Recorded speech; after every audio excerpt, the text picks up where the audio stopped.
I met the lighthouse keeper on the journey from Stralsund to Sassnitz, through Pomerania, where the coast grows dense and the autumn air smells of salt and damp earth, of everything that passes between land and water.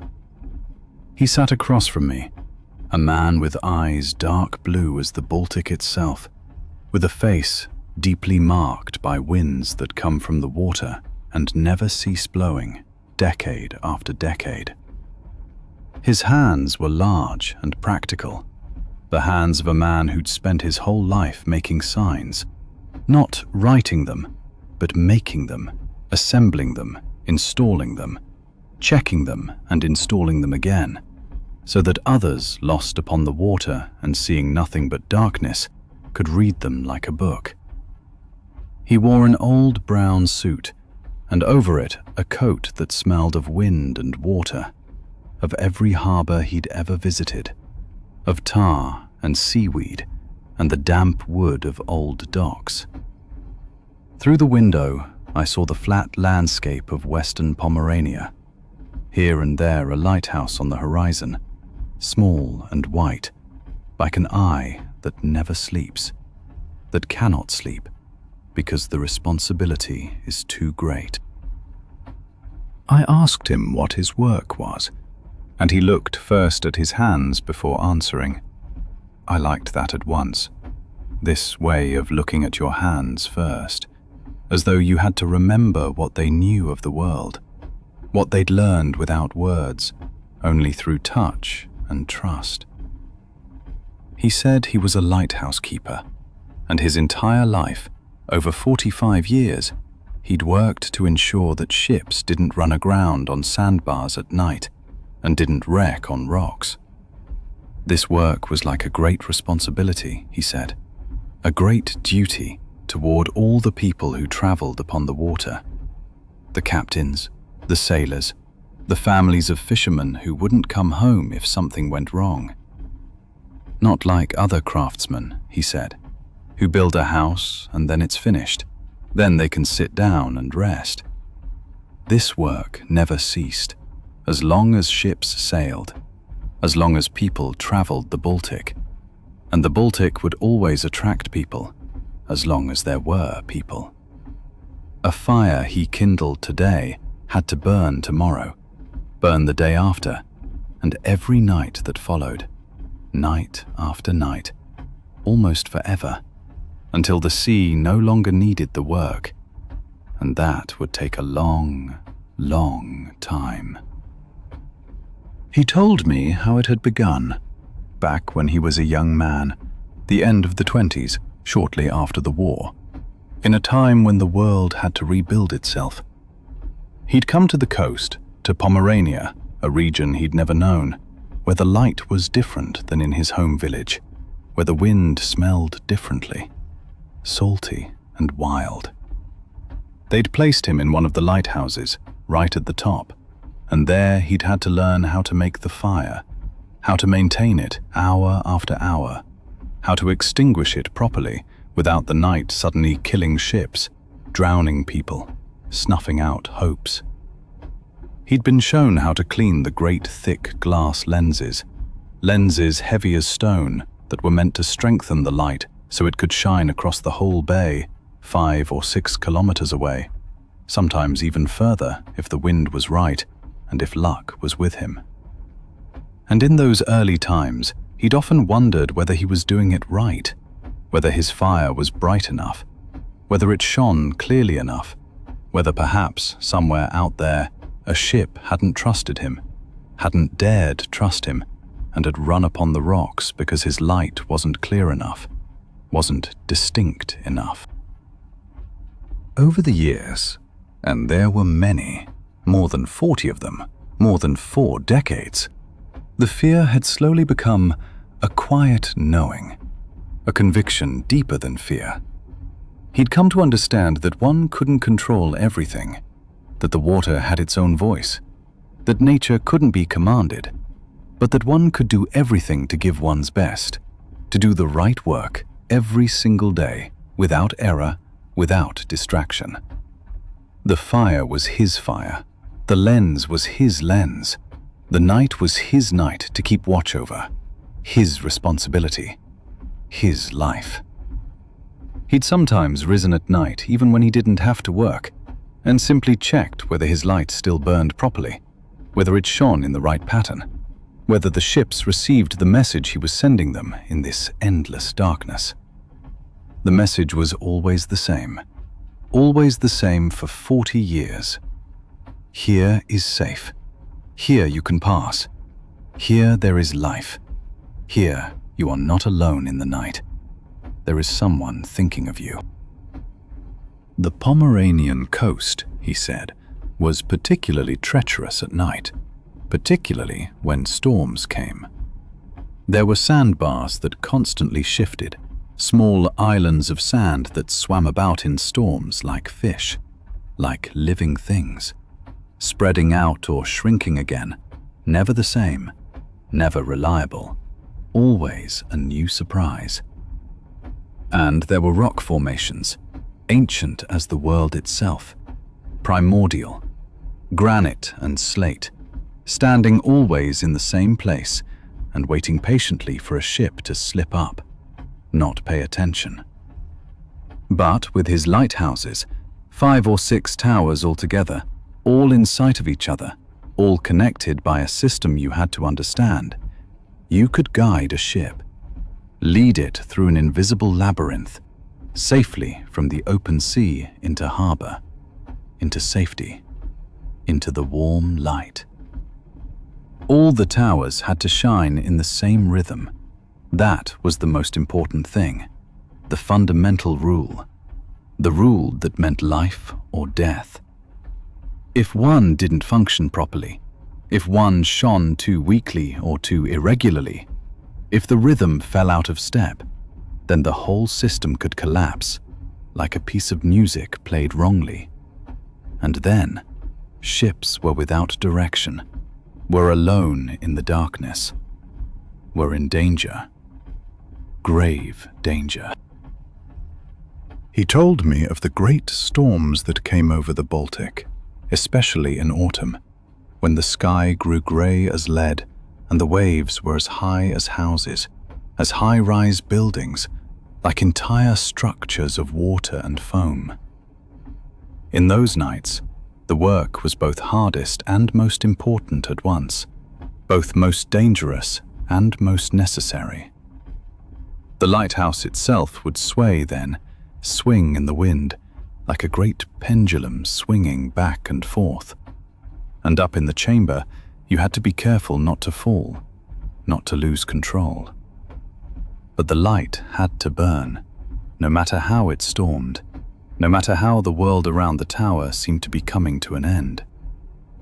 He'd sometimes stayed up there for hours, 6 or 8 hours, keeping watch over the fire hour after hour, cleaning the lenses coated with spray, even though climbing stairs was so hard, even though his hands were cold, nearly frozen, and his eyes watered in the wind, and his legs wouldn't obey. And when then, in the morning, a ship had come by, when he'd seen a fishing boat safely delivered into the harbour, when he'd seen that people had survived, that hope had been fulfilled, then he'd known that this work had meaning, that perhaps last night he'd saved lives, perhaps 10 lives, perhaps a crew, without ever knowing who was in those boats, without ever hearing their names.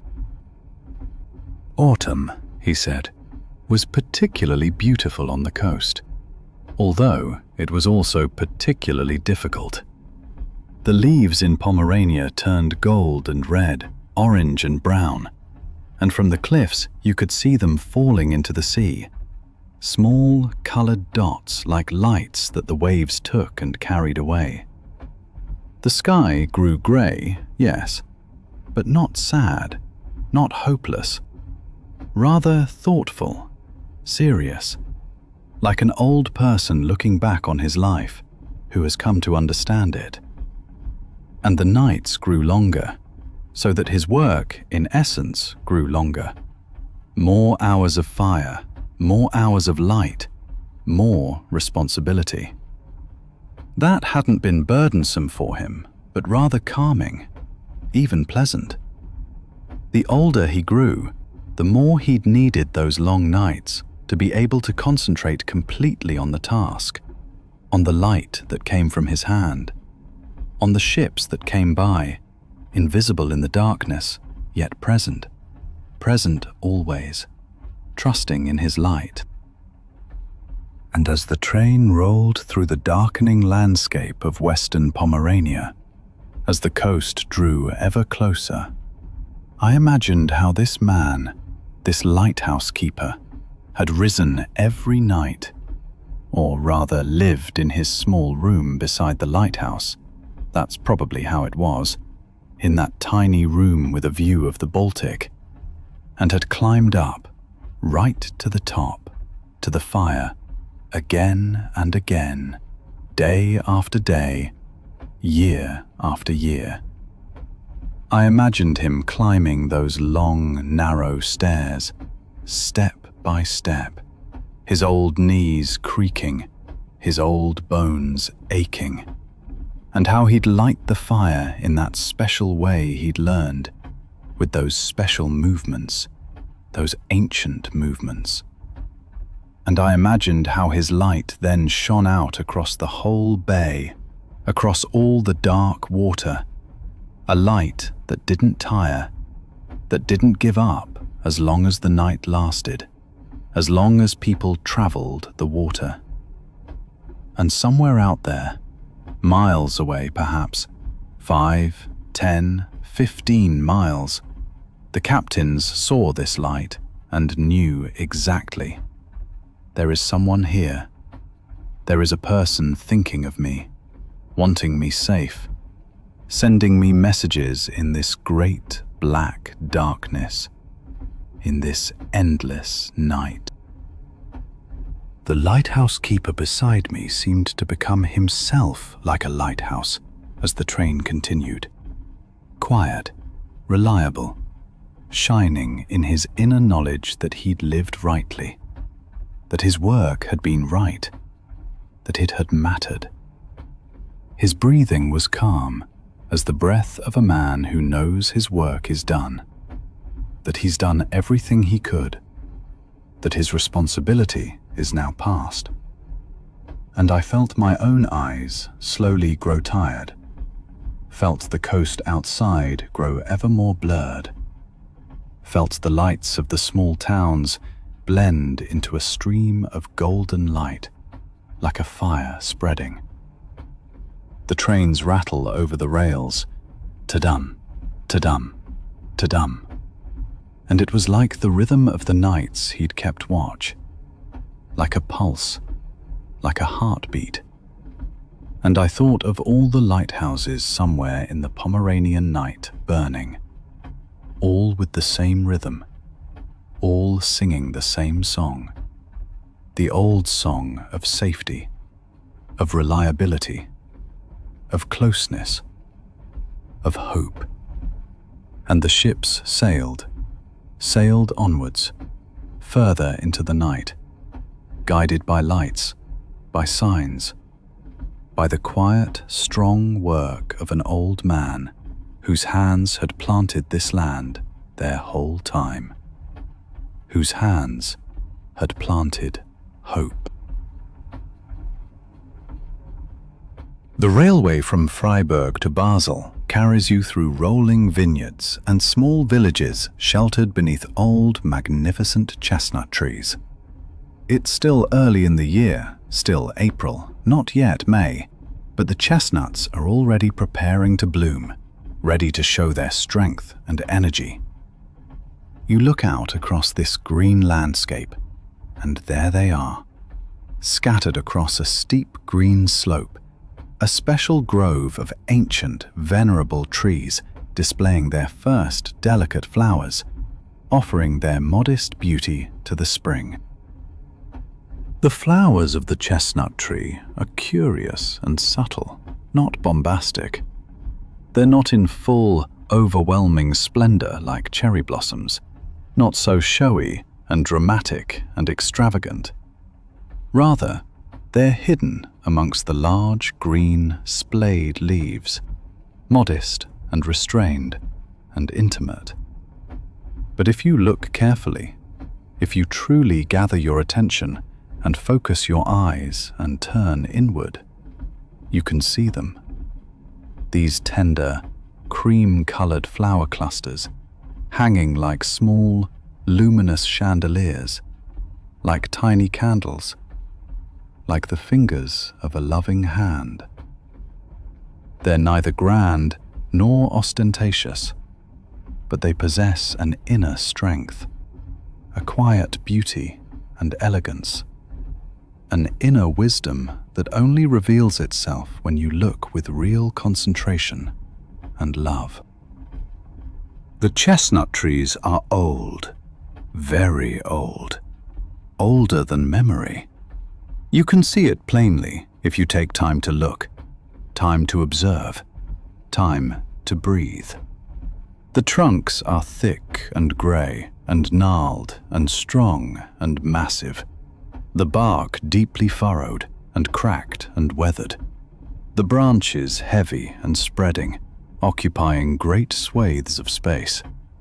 These trees have likely stood for centuries, have witnessed generations of people, have seen times of war and peace, have witnessed winter and summer and spring and autumn returning again and again, year after year, century after century.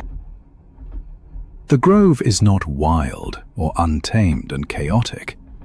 There's a certain rhythm to the arrangement of the trees, a certain order, a structure, a logic and beauty that speaks of human hand.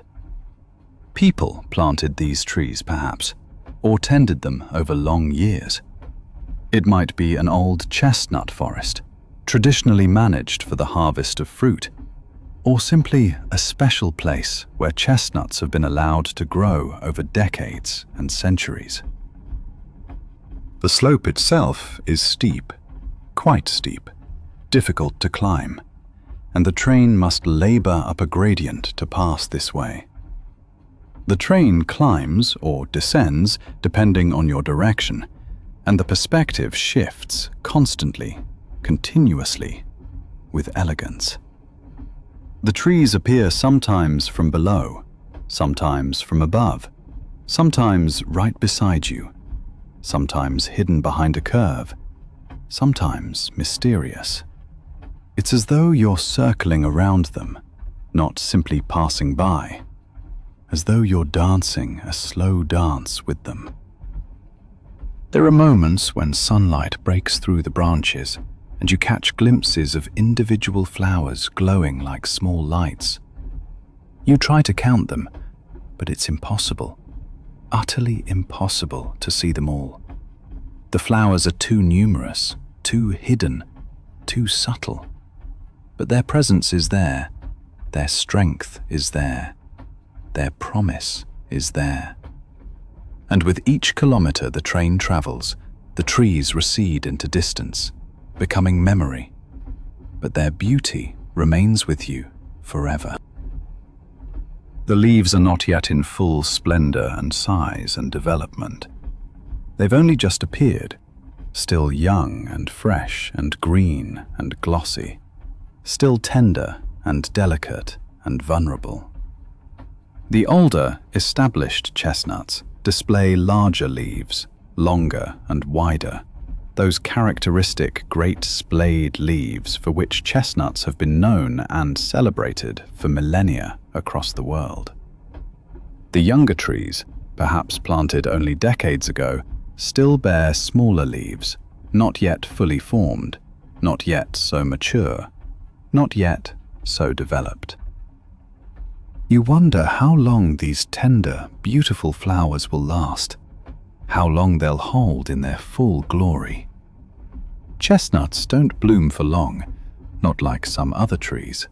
Just a few weeks, 4 or 5 perhaps, and then the flowers fall away, drift down like soft snow, like a gentle rain of petals. And the trees concentrate entirely on developing the fruit, those precious, nourishing chestnuts, those brown, glossy fruits that people have eaten for millennia, that they've treasured and loved and celebrated. There's an older woman in the compartment who's also watching these trees with genuine attention. She gazes at the chestnut grove with an intensity and focus that moves you. And her expression is full of feeling and memory and longing, as though she's remembering, as though these trees carry stories from her past, perhaps her childhood, perhaps her youth, from times long gone. You wonder what stories these trees hold for her, what memories, what meaning, what love. The colors surrounding the trees are green and brown and grey, all in warm, soothing tones and hues. It's a warm palette, a calming and relaxing one, a palette that radiates stillness and peace and strength. Sunlight falls through the leaves, creating a beautiful play of shadow and light on the ground and the trunks and branches. It's lovely, but not dramatic, not overwhelming, not loud. It's a quiet, inner beauty, a subtle one, a beauty that only those who look with real care and love can truly see. The air smells of forest and damp earth and green growing things and tender flowers and history and time itself. It's not the intense, overwhelming scent of cherry blossoms or rape flowers, but rather a subtle, gentle perfume of life, spreading slowly and surely, moving with purpose, taking its time, unhurried. A fragrance that reminds you of childhood, of times that have passed but never truly disappeared. The train travels deeper into the forest, further away from the chestnut grove. The trees gradually disappear from view, growing smaller, becoming silhouettes, becoming memory, becoming something past. But the green forest remains. The green hills remain. It's as though the forest is embracing you, surrounding you, taking you into itself, protecting you. The train grows slower, grows quieter with each moment, with each kilometer. The rhythm changes, becomes less hurried, less loud, more meditative and gentle. You notice how the landscape is affecting you, how the ancient trees are affecting you, how the spring is affecting you, how all of nature is affecting you. You become part of this landscape, part of this process, part of this eternal renewal. The images of the old chestnut trees with their tender, cream-colored flowers remain with you as the train carries on and the hills fade behind. You lean your head slowly and gently against the window, and your awareness grows gradually drowsy and soft and diffuse. The trees are still there, behind your eyelids. The flowers still there, golden and cream-colored and beautiful in the light. And you drift slowly and gently down into sleep. Sleep filled with ancient trees and first blossoms. A sleep as old and as quiet and as deep as the chestnut trees themselves. Sleep without end. Sleep full of peace and comfort. And so we travelled on. The train and I, and the few other passengers in the compartment or in the neighbouring cars, each in our own small corner of the world, each on our own journey into sleep. The warmth of the carriage, the soft crackle of the heating, the clack of the wheels on the rails, all of it became a shared song, a wordless song, a song that carries you and soothes you and whispers, "You can let go now. You can rest now. The train will continue for you. Time will continue for you. The world will look after itself while you sleep." The train rolled gently onwards, and outside, the world was now quite dark. Just a few lights in the distance, solitary windows where others too were settling into rest. I thought of how many people across the world were falling asleep in this very moment, each in their bed, their compartment, their room, and how we were all part of one great, quiet movement, a movement down into sleep. The rhythm of the wheels on the rails, ta-dum, ta-dum, ta-dum, was like the breathing of some great, friendly creature carrying us all together through the darkness, through time. Spring in the Karwendel Mountains is gentle and uncertain. A moment when you don't know if the sun will have the final say, or the snow. I'd boarded a train traveling from Mittenwald to Seefeld, a route that runs through alpine meadows, through villages so old their colors have faded. It was a Saturday morning, and the sun was just coming over the mountains, not aggressively, but questioningly. The train wasn't crowded, perhaps 10 people spread across 3 carriages. And then there was this woman. She didn't sit so much as occupy space. She was present. She was in a window seat near me, 2 places across, but that first glance drew my full attention to her. Her hair was brown, curly, wild from the train's movement or from nature itself, and throughout it was sawdust. Not much, not obvious to anyone else, but I saw it. Little wood shavings hung like golden threads through her hair. She was holding something on her lap, wrapped in a cream-colored cloth. Part of something. I could see the curve. It was the scroll of a violin, unfinished but very far advanced. The train began to move. Outside, the meadows slid past us. Not yet green. It was too early for truly green grass. But brown and beige and grey, yet alive in those colours, the colour of things just waking. The woman uncovered the cloth slightly and looked at her wood. She didn't look the way one looks at a telephone or a picture. She looked in a way that was intimate, as though holding a hand. Her fingers were dark brown at the tips, not dirt, but oil, thick wood oil that had sunk into her skin over years. Her nails were short and practical and clean, so clean that I knew she'd just finished working before boarding the train. I couldn't help myself. I said, "That's a violin?" She looked up at me. Her eyes were green, or perhaps only brown-green in the train's light, but in them was a kind of attentiveness that isn't ordinary. "It will be," she said. "It's still wood, not yet voice. That comes later." That was a strange answer. Later? I didn't understand.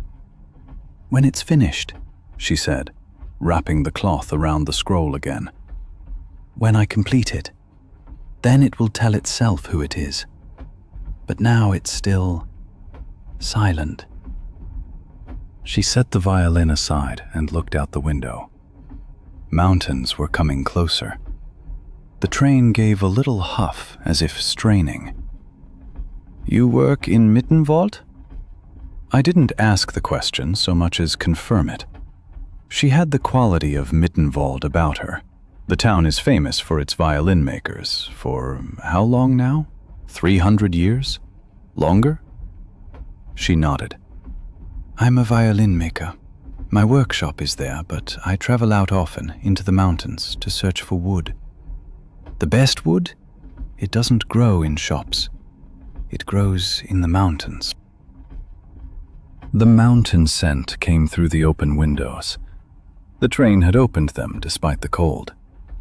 Snow smell mixed with forest sounds, the sound of streams thawing. She said something that took me seconds to understand.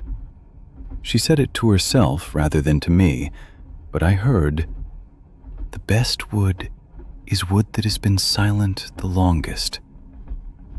I understood then. Old trees. Trees that haven't been harvested for a long time. How do you find such wood? She was already lost in her thoughts again. She answered after a delay. I listen. I go into the forest and I listen. The trees speak. No, not speak. They breathe. And when the breath is right, when the vibration is right, then I know. That is the wood. That was contradictory. The best wood is wood that's been silent longest. Yet she finds it by listening. How? That doesn't make sense, I said it aloud. She smiled, a genuine smile, not automatic. No, she agreed, but the best music doesn't either. The best music is also contradictory. It's noise and silence at the same time. She gestured to the cloth holding the violin. When I finish this scroll, when I hollow the peg box, when I shape the wood into the proper curve, not with force, but with patience, then it will speak. It will speak in a voice only this wood has, only this tree had. Because every tree is different. Every tree has its own breath. Outside, the mountains doubled. We entered a valley, and the sun, already lower, now struck the snow patches on the mountains, and they glowed. I could say they glowed white, but that would be wrong. They glowed in every color, pink, blue, green, gold, each depending on the angle of light. The woman stared out. She breathed deeply. That, she said, that is spring in Mittenwald. That is the moment when the trees wake. That is the moment when they are most talkative. A bird flew past. A large bird. An eagle, perhaps, or a kite. Its call came through the open window. She listened. Her hand moved through the air as if writing the note the bird had made. "Do you hear that?" she asked. I nodded, though I didn't really hear it the way she did. Couldn't perceive the bird's call as she could. "That is the frequency," she said. "That is the frequency of spring, of life, of rebirth. And when you find wood that has this frequency, that has this movement in its fibers, then you can build a violin that will sing with this frequency." The train was approaching Seefeld. I could already see the place. Alpine houses, bright colors, people on the platforms preparing for Saturday. The woman carefully packed her violin. She pulled down one of the windows slowly, as though drawing away spring, but not really wishing to. She stood. Before she left, she hummed something, a song. Not complete, not with words, but a melody I didn't know, and yet somehow felt I recognized. She said, "That's what the wood taught me. That's what this violin, still half a violin, has already taught me." That is the melody the tree wanted to sing. She was at the door before the train had fully stopped. I watched her descend, the cream-colored bundle under her arm, her hair in the spring wind, still and wild, and she was gone. The train now stood completely still. The other passengers rose, began to disembark, but I remained seated. I was still in Mittenfold, 3 hours in the past, on a mountain, beneath an old tree, listening to the breath of the wood, trying to understand the frequency only the violin maker could hear. And I hummed the melody she'd given me, quietly, for myself. And I understood, the best wood is wood that has been silent longest, because silence, true silence, is preparation for voice. The world must be quiet for music to be heard. The tree must be silent for decades so that once, only once, in a violin, it can sing. And then I was tired, so tired. And my head leaned against the window, and I was no longer in Seefeld, no longer on the train. I was in the forest, beneath the old tree, listening to the deep, deep breathing of the wood, which is the best, because it has been silent the longest. I'm traveling from Timișoara to Arad, journeying through the Banat on one of those first spring days when everything's still in bud, not quite decided whether summer will truly come. The light is still soft, not harsh, and the meadows have that yellow-green color you only see in spring. A couple of seats ahead sits a woman of middle years, with hands stained red. Not from blood, but from something else, something botanical. She wears a blue headscarf and nods at me warmly, and I notice at once that here sits someone who works with their hands, someone whose hands carry history. The woman has that quiet manner you see in people who labor with nature, who understand patience, who can wait. We soon begin talking, and she tells me she's from the Banat, from a small village where she binds herb bundles for blessing. An old tradition, she says, a very old one. On the 15th of August, at the Feast of the Assumption, people bind bundles from wild herbs and flowers and healing plants that at that moment are at their strongest, holding most power within them. She's been binding such bundles for nearly 40 years, she tells me, and her mother did it too, and her mother's mother before her. It's a craft you don't simply learn in a classroom or from books. You must grow up with it, she says.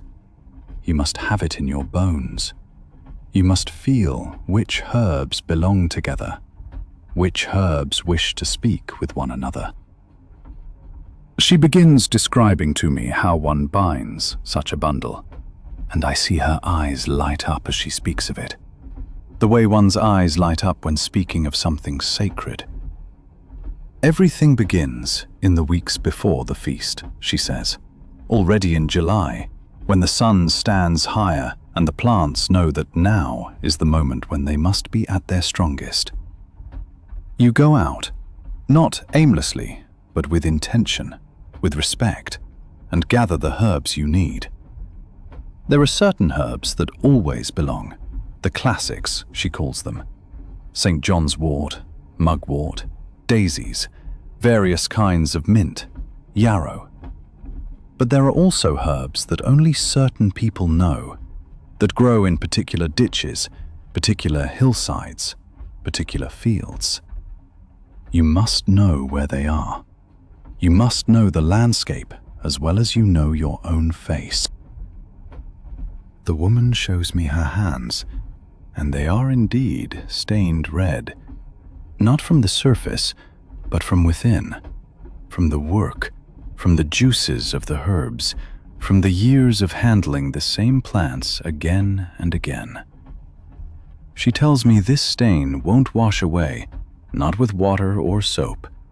It's a coloring that penetrates the skin, something you wear like a tattoo from the earth itself.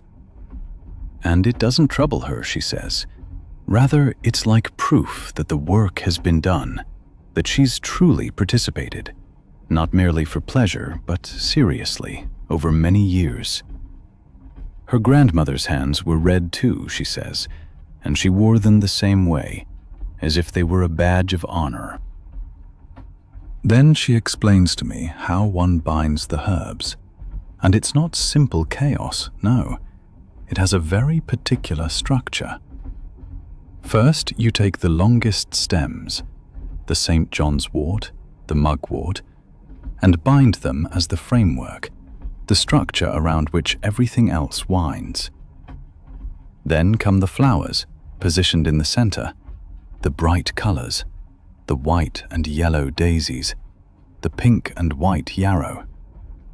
You rotate the bundle slowly as you bind, and gradually a new form emerges. Something that wasn't there before. Something you create now with your hands. It's like a dance between your fingers, she says. Not harsh or brutal, but soft, skillful, rather like plaiting a child's hair, with patience and love. She tells me of the rituals surrounding these bundles, and I sense I'm hearing something that comes from very far away, something that might be thousands of years old. These bundles aren't simply bound and forgotten. No, they're taken to the altar, to the priest, for blessing, for God's word. And then they're carried home, and you hang them up, above the bed, above the door, above the kitchen, wherever you wish. And throughout the whole year, she says, throughout the whole year, they protect the house. They protect from illness, from the evil eye, from misfortune. And when winter's cold days arrive, when the family falls ill, then you take a flower from such a bundle, and you brew yourself a tea, and you become well again. St. John's wort helps with sadness, she says, mint with stomach pain, yarrow with wounds, with bleeding. It's old medicine, she says, medicine that works, that's always worked.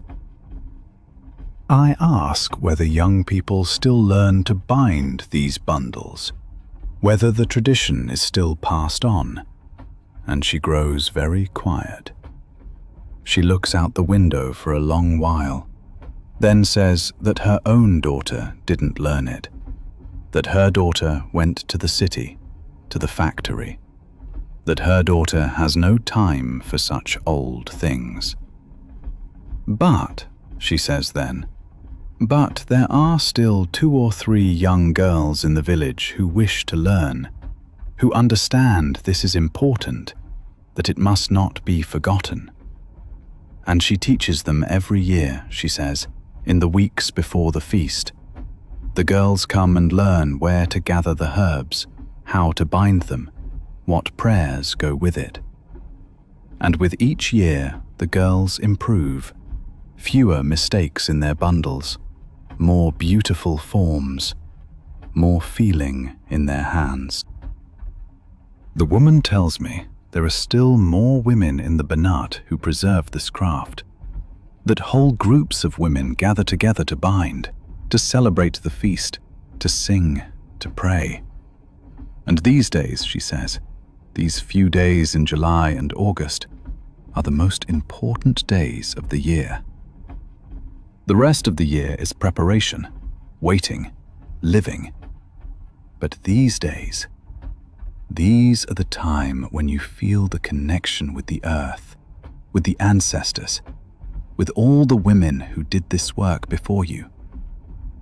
You don't stand alone in the village when you bind, she says. You stand with 100 other women, all from different years, all from different times, all with the same hands, the same herbs, the same wish to protect the house, to protect life. She shows me a small sample of St. John's wort she carries with her, dried from last year, and the scent is still strong, still there, still alive. And she says that this herb, if you steep it in water overnight, releases its color into the water. A red water, almost like blood. And then, if you drink this water while looking at the sun, she says, something happens to the soul. Something becomes whole again, becomes light again. She says it quite calmly, quite matter-of-factly, not as though she's telling a fairy tale, but as though she's speaking of a well-known fact, something everyone should know, but many have forgotten. The train now travels through greener country, and the sun sinks slowly, and the air grows softer, grows evening-like. The woman grows quieter, her voice deepens, and she speaks of the moment when you hang up the bundles, of the stillness that comes then, of the sense of fulfillment.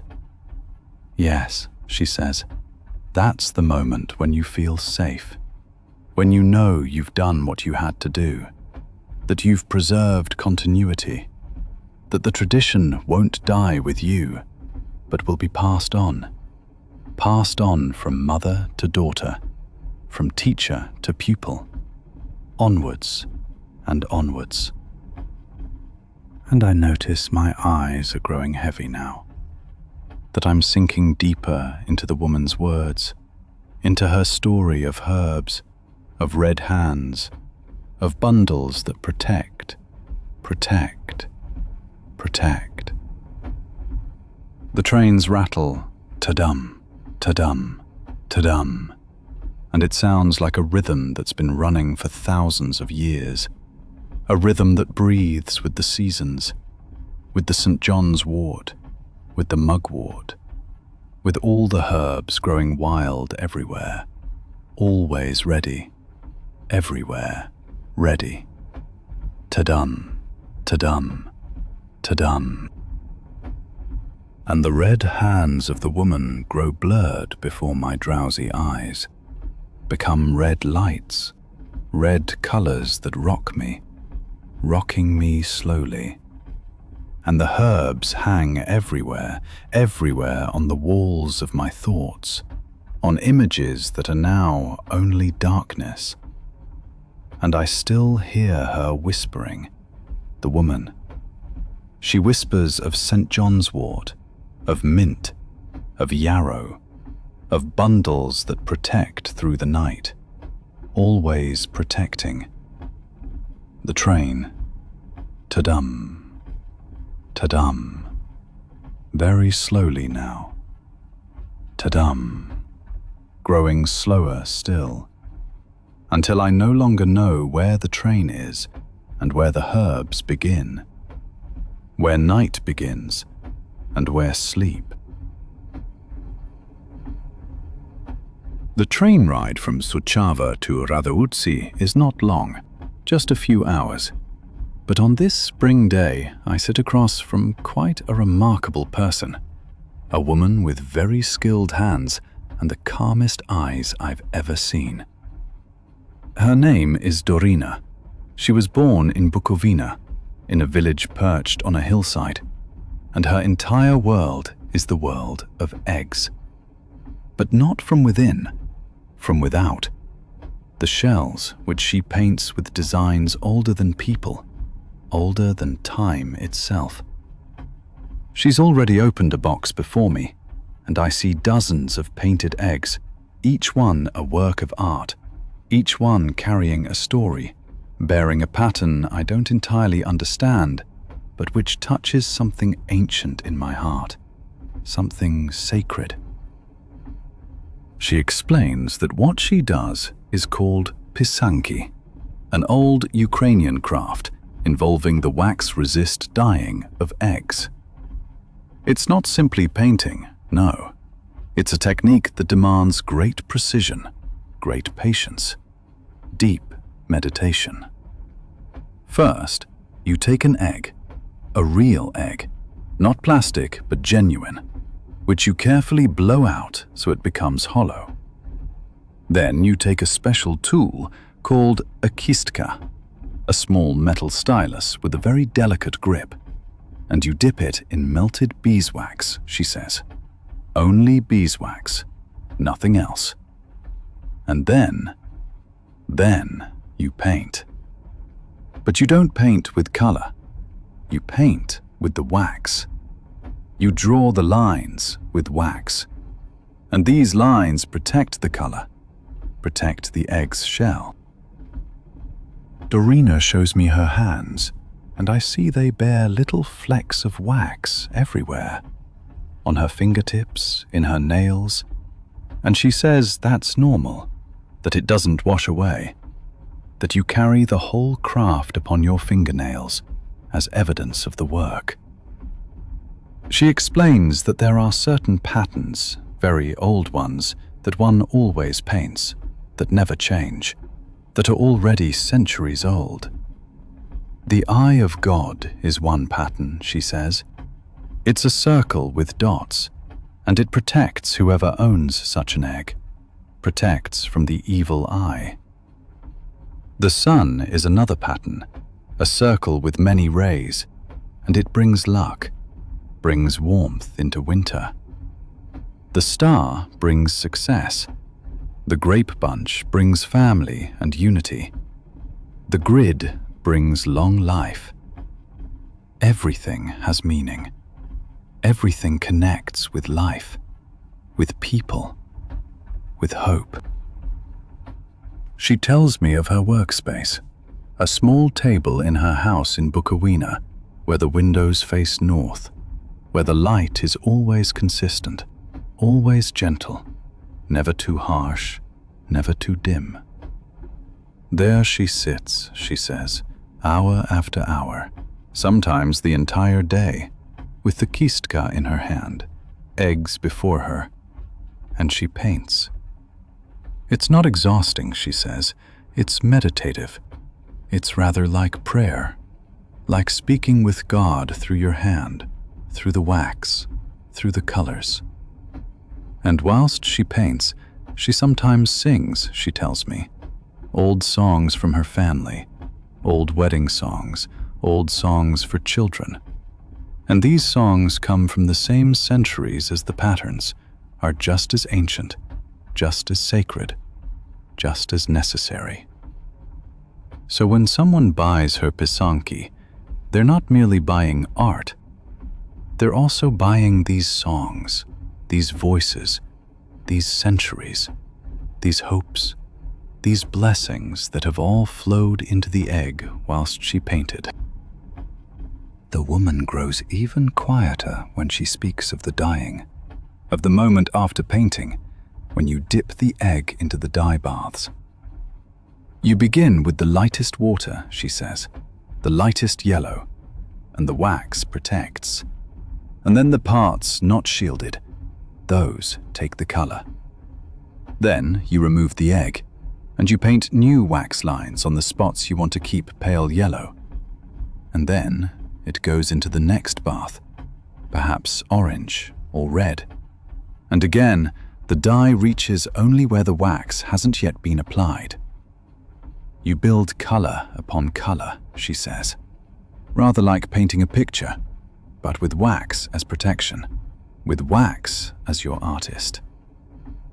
At the end, when all the colors have been applied, when the egg is multicolored, when it holds layers of red and yellow and green and blue, then you take the egg and hold it gently, quickly, over a candle, and the wax melts away, and beneath appears a new design, a design you couldn't see during all the work, but which was always there, always hidden. She tells me of her customers, not only from Bukowina, but from across Romania, sometimes even from Austria, from Germany, who love the eggs, who wish to buy them. And she says most people don't understand that you can't make Pysanky quickly, that you must be patient, that you must respect each egg like a new child. A large, beautiful egg, she says, can be a week's work if you want all the details, if you want to layer all the colors, if you wish every small stroke to carry intention, to carry strength. And the people who understand this, they know they're not simply buying a decorative object, but a piece of time, a piece of prayer, a piece of meditation. I ask whether she's afraid this craft might die, that young people might no longer wish to learn it. And she looks at me for a long while and says yes, the fear is there. But, she says, there is also hope, because the tradition is deeply rooted, and people who see this tradition cannot resist it, must try it too. It's not rational, it's emotional, it's spiritual. She didn't force her own daughter to learn, she tells me, but as her daughter watched her paint day after day, year after year, the daughter wanted to learn too, asked to learn. And now they work together, together with the music of the ancestors, together with the old patterns, together with the wax and the hope. The train is now less crowded. Only a few people remain, and the landscape outside grows greener, more spring-like, and Darina grows quieter, stiller, and her eyes grow tired but happy. She still holds one of these eggs in her hand, one with very fine, very complex patterns, and she turns it slowly, slowly, and the light catches the various colors, and I see red, yellow, green, blue, all woven together, all speaking their own story, their own truth. And she says, this egg is a wedding gift for a young woman from her village who will marry next year. And the Pysanky is meant to bring luck, fertility, a long life with her husband, a life that is beautiful, that is good, a life full of blessing and hope. And I notice my eyes are growing heavy as I look at this egg, as I watch the colors, as I study the patterns hundreds of years old, constantly reborn through the hands of women like Darina. Women with quiet eyes, with hands made patient. The trains rattle, ta-dum, ta-dum, ta-dum, and it sounds like a rhythm breathing with the wax, with the melting, with the dying, with the revealing of beauty that was always hidden. And the eggs lie before me like 100 small worlds, 100 small hopes, 100 small prayers. And now Darina sings very softly, so softly, I'm not quite sure whether she's singing or whether it's only a voice in dream, singing an old song, a wedding song perhaps.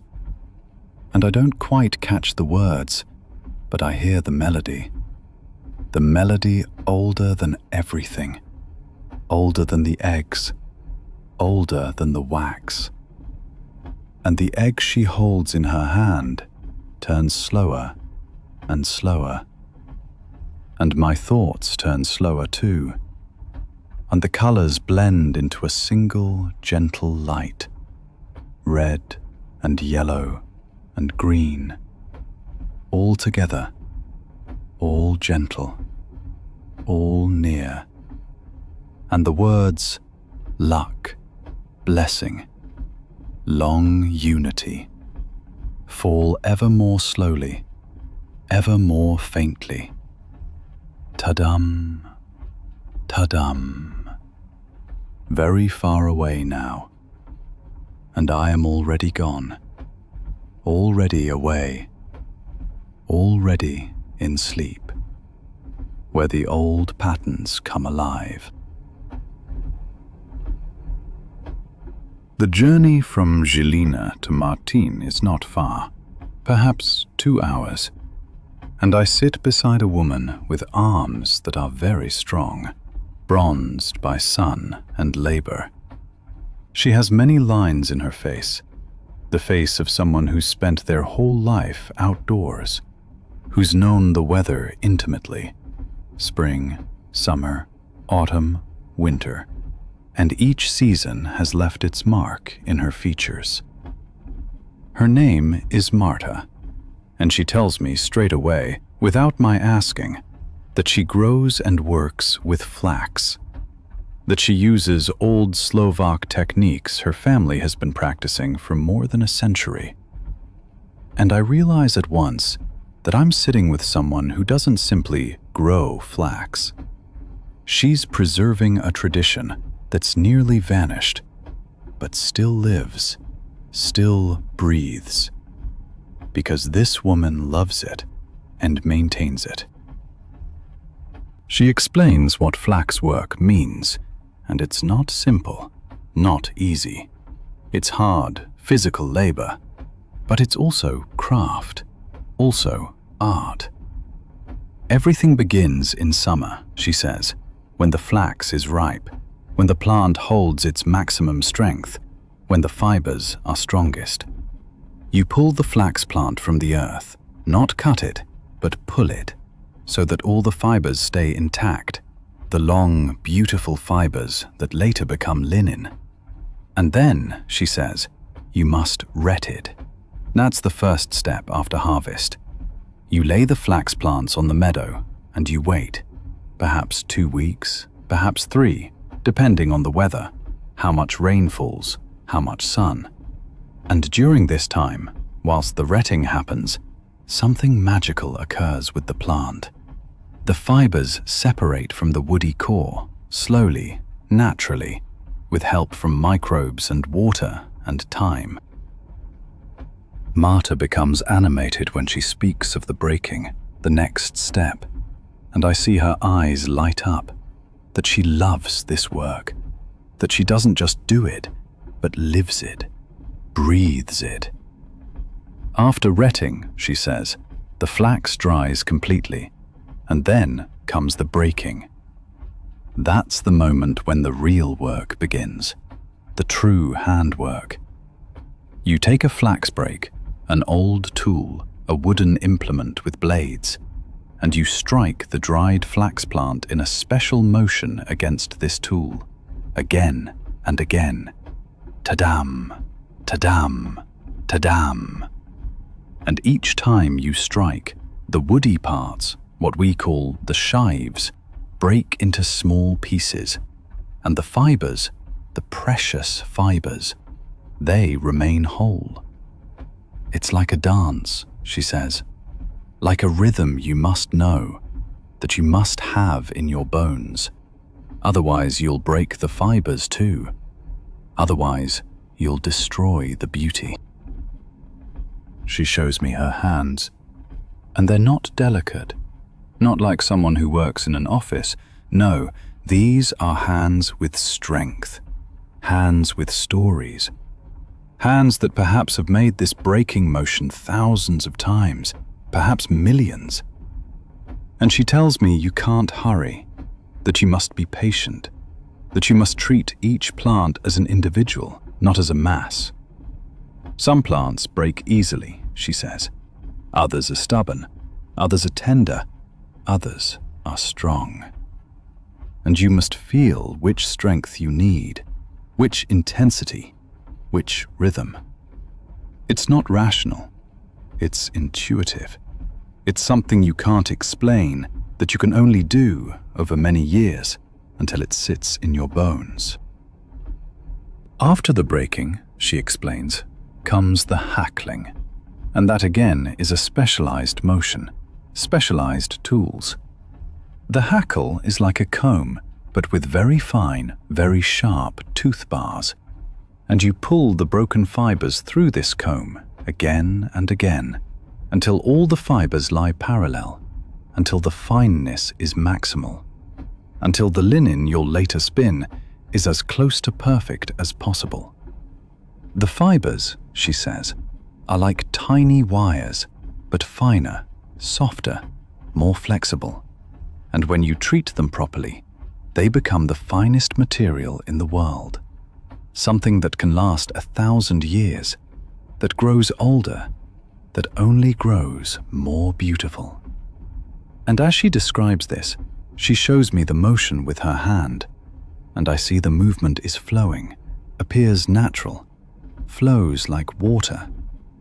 But it takes years of practice to achieve that ease, to avoid appearing strained, to hold this lightness. She tells me the whole process, from planting to finished fiber, takes perhaps half a year, sometimes longer, depending on weather, depending on quality, depending on care. And not everyone understands this. Many people, she says, don't know that the linen they wear on their skin isn't made simply, that it means a whole year of work, a whole year of patience, that it really means a whole year of love for a plant, a love you can feel when you touch the finished cloth. And fewer people do this work now, she says. Young people don't want to work outdoors, don't want to work in the dirt, don't want to wake at 4 in the morning to begin. And that's sad, she says, truly sad, because this is beautiful work, work that enriches you, not with money, but from within, spiritually, with a kind of sacred fulfillment. Marta then tells me that her granddaughter began learning this last year, that the granddaughter now works with her for 6 weeks every summer, and that slowly the granddaughter is beginning to understand what it means to work with the earth, to live with the seasons, to live with patience. And that gives her hope, she says, hope that the tradition won't die, that someone will continue what her grandmother did, what her mother did, what she has done. And her granddaughter has already begun asking her mother to grow a little flax each year, so she can keep learning, so the tradition won't break, so the movement won't be forgotten. She shows me a small sample of flax she carries with her, already finished, already fine. And it's truly wonderful to see, wonderful to feel. It's soft but not weak. It's strong but not harsh. It's something in between. And it has a natural color, a grey-brown that only comes from genuine handwork. And she says she'll later weave with this flax, or give it to other weavers who'll make linen cloth from it. Cloth that will last generations. Cloth that grows older. Cloth that grows more beautiful. Cloth that gathers history whilst it's worn, whilst it's used, whilst people sleep and work and live in it. The train grows slower now. We approach Martin, and Marta becomes quite still. Her voice grows quieter, and she gazes out at the Slovak landscape, growing green, alive everywhere with new energy. She tells me still that the flax working tradition is cultural heritage, that UNESCO wishes to protect it, that it's very important that people understand they don't simply need plastic, that true, natural materials have life, that these materials grow older, that they gather history. And I notice I'm growing tired, that her words are like a sedative, that the motion of breaking, the tadam, tadam, that it's entered my thoughts, that it's become rhythmic in my mind now, slowly, slowly, ever more slowly. And already before my closed eyes I see the meadow where the flax rets, where it dries, where the fibers free themselves slowly, patiently, without hurry, without fear. And I still hear Marta's voice telling of hackles, of weaving, of all the people wearing linen cloth without knowing. And the trains rattle, ta-dum, ta-dum, very far away now. And the motion of the brake, the motion of the hand, the motion of the flax, everything slows, everything softens.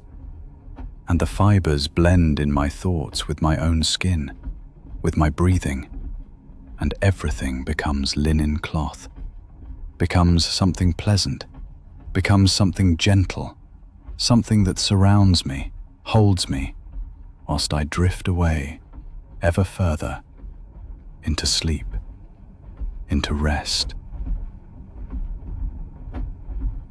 The journey from Ramnicu-Valcha to Horezu is mountainous, a small railway that keeps climbing through valleys and over hillsides. And I sit across from a woman whose clothing bears traces of clay everywhere. White clay, grey clay, yellow clay. Her name is Nicoletta, and she was born in Horezu, a village world famous for its ceramics, for the pottery made there for hundreds of years. And she sits beside me with that unself-conscious manner that people have who love their craft, who see their work not as burden, but as purpose, as life, as prayer. Her hands are shaped by the clay, not merely soiled, but truly formed. And I see her fingers have these curves, these movements, these contours that come from the work, from years turning on the wheel, from years of forming, of shaping, of building. She explains that the pottery of Horezu is not merely a decorative craft, that it's something very ancient, something connected to ritual, to tradition, to belief, to family. She makes mainly bowls, pots, vessels, but not simply, always with special designs, with patterns that are always the same, yet always different. The classic pattern of Horezu, she says, is the rooster. The rooster is everywhere. The rooster is the soul of Horezu. The rooster symbolizes awakening, new beginning, vigilance, and almost every piece of pottery from Horezu has a rooster, sitting proudly on the vessel, gazing with spread feathers, watching the world, the woman who will use the vessel, the man, the children, the family. Nicoletta becomes animated when she speaks of the potter's craft, of the wheel, of the movement that is everything. The wheel turns, she says, and you sit before it with clay in your hands, and the wheel turns, and the clay becomes soft, becomes shapeable, becomes this magical material you can make become what you wish. But, she says, the clay also has its own will. The clay tells you what it wishes to be, and you must listen. You must work with it, not against it. A good potter, she says, listens to the clay, feels when the clay becomes too dry, too wet, when the wheel spins too fast, when the hands press too hard. It's like a dance, she says, like a very slow, very intense dance, where only the wheel and the hands and the clay are partners, and nothing else matters, nothing else exists. She tells me she began as a child, that her mother took her on her lap, and together they made this movement, this forming, this creation. And she says she doesn't think, doesn't calculate, she simply does. Her hands know where they must go, her fingers know how much pressure is needed, her body knows when the form is complete. It's not rational, it's intuitive. It's something that sits in your bones, perhaps in your genes, passed from generation to generation. And every piece she makes, she says, is different, has its own personality, has its own life, even though she makes the same movement, the same structure. But something is always different. Something the wheel has changed. Something the clay has changed. Something the moment has changed. After the wheelwork comes the decorating, and that too is a specialized art.